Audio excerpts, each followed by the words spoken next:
Sunny on Sunday. Let's take a look at the forecast then. Port-au-Prince there, sunshine, temperatures in the low 30s, similar weather there in San Salvador. Thanks for watching.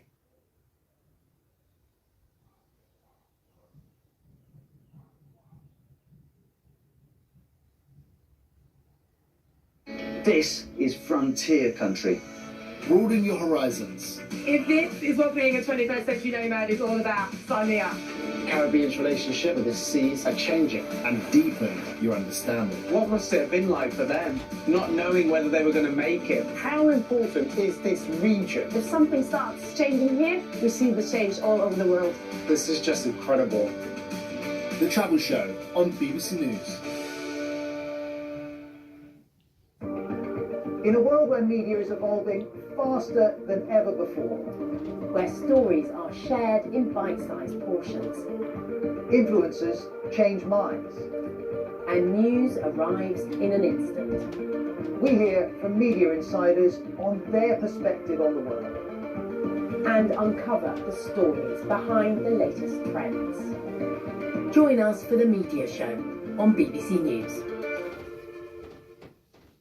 This is not your typical farm. This is one of the most incredible things I've ever done. Why are we still sitted and bitted for the stars? I better not touch it anymore. I'm exhausted. Tech Now on BBC News.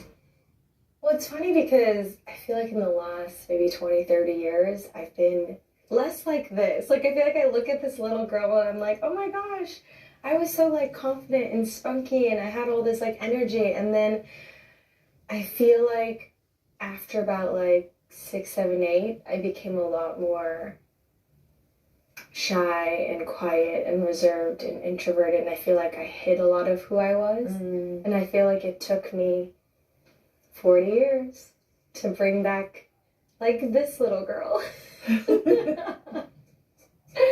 You know, I feel like this little girl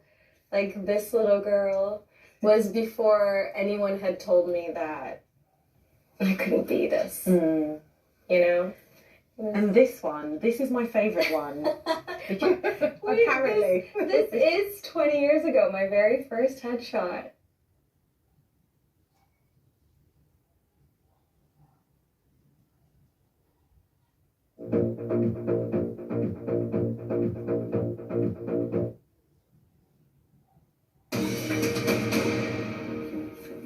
This is BBC News, the headlines. As we look further ahead, Santo Domingo does stay mostly dry through the next few days, but we will eventually see some rain in Mexico City.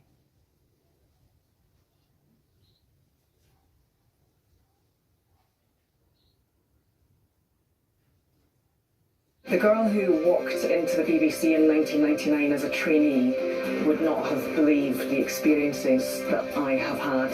When I first started covering women's sport, many people weren't terribly interested. The first time I realised that the women's game had progressed as much as it has was when England played at Wembley for the first time ever.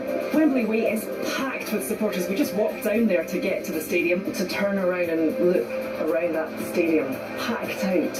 You do try to be impartial as a journalist, but I'm not ashamed to say I shed a tear on that day.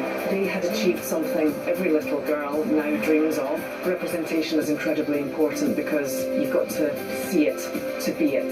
I've been incredibly privileged to have had a front seat to watch women's sport grow into this incredible force. And now we've got the next generation waiting in the wings to hopefully take it further.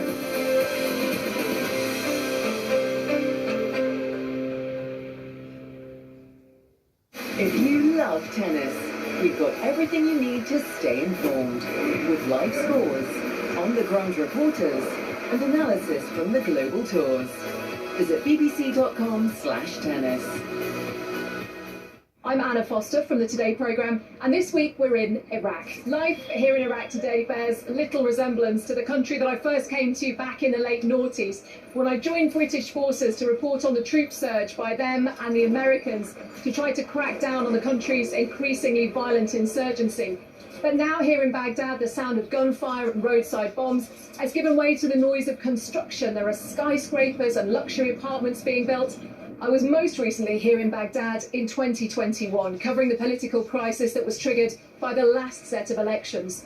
The mood was volatile, voter turnout was low. It was a real sign of the widespread public discontent over corruption and the slow pace of reform.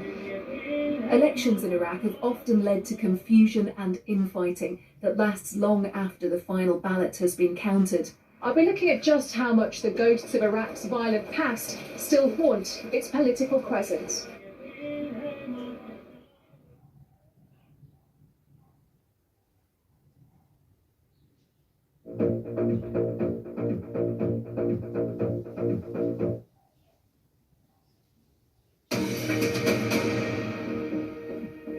This is BBC News, the headlines.